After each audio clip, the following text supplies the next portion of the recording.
As the world wobbles, QPR are uncharacteristically stable.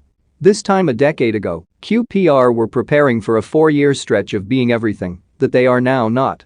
It may not be as glamorous in the hooped corner of West London in 2021, but there are many more reasons to be happy. Not so long ago viewed as somewhere between the place for a last big payday and a retirement home, Loftus Road now operates under the good name of the Kian Prince Foundation Stadium, and plenty more about the club is of similarly well-intentioned ilk. Under Mark Warburton's tutelage, they have become a very commendable outfit on and off the pitch. In the coronavirus-ridden 2020-21 campaign, the Londoners turned themselves from bottom-half fodder into one of the best of the rest after the top 6. Continue that trajectory, and they will be dark horses for next season, and very much not of the turkey variety. That dark time which brought so much confusion in the hierarchy and a pissing contest to bring in bigger and floppier names, Rio Ferdinand, Jose Bosingwa, Christopher Sampa, Julio Cesar, Esteban Granero et al. Each poorer than the last, was supposed to signal a bright future for the Londoners, but all it brought was capital punishment. Nowadays, their side is littered with far less spectacular names, but it is a team which brings so much pride to an extremely loyal, diverse, and tight-knit fanbase. Already this summer, Rangers business has seen them trim deadwood like Macaulay Bonne and Paul Smith, both of whom are excellent bits of business for their respective clubs Ipswich Town and Leyton Orient, and bring in far less glamorous names than in summers of yore.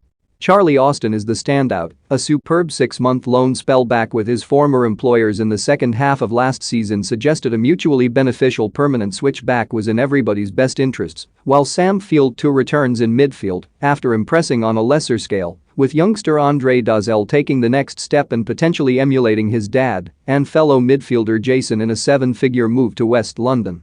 In striker Austin, who scored 8 times in 21 appearances after a largely misfiring 18-month stint with West Bromwich Albion, QPR have a cheat code to a potential 20-goal-a-season striker, his previous scintillating affiliation with the club a huge factor in his re-arrival in W12. In Field and Dazel, a continuation of the transfer policy in the last half-decade looks likely to prosper. Young, talented players, one struggling to establish himself in the division above, the other shining brightly in the division below, but both crucially wishing to prove themselves in the second tier. Add that to the silkiness of Ilia's chair, the consistent rocks at the back in the form of Jordi de Widges and Johan Barbet, and the young stars in Nico Hamelain, George Thomas and forward Charlie Kelman amongst many others, and the future is brighter than ever for QPR, and certainly more positive than many of their troubled championship opponents. Last season was of a largely poorer than average quality at this level, and if we say that every year, there was the caveat that players at this level should have played better without the pressure of fans inside stadiums, but this summer seems set to see some of the championship's biggest performers, Arnaut Danjuma, Kiefer Moore, Andre Ayew and the rest, depart for bigger and better things. QPR are unlikely to see any of their star performers leave the club this summer, while Warburton is happy and settled in West London. A club which went through dozens of signings in consecutive summers in the last decade now has one of the most settled squads and backroom staffs in the top 2 divisions of English football. There are still roughly 6 weeks between now and the season starting, but there is little for QPR to fear. In the last few seasons, they have looked more likely to leave the championship via the back route.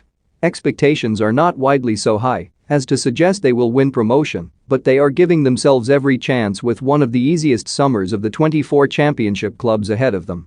The hard work has been done in the last couple of years to restore the image and faith that was so badly shaken at the start of the 2010s. The 2020s have started poorly for so many reasons the world over, but for QPR, it looks like being the start of potentially something worthwhile and beautiful. From a famed and failed 4-year plan to 4 years of little drama and hijinks in this blue and white corner of London, Queen's Park Rangers have every reason to be cheerful about the future. 10 years ago it felt impossible, but the return of fans will see the return of pride in every corner of the stadium. In another decade's time, the benefits of this stability could still be reaped. The turnaround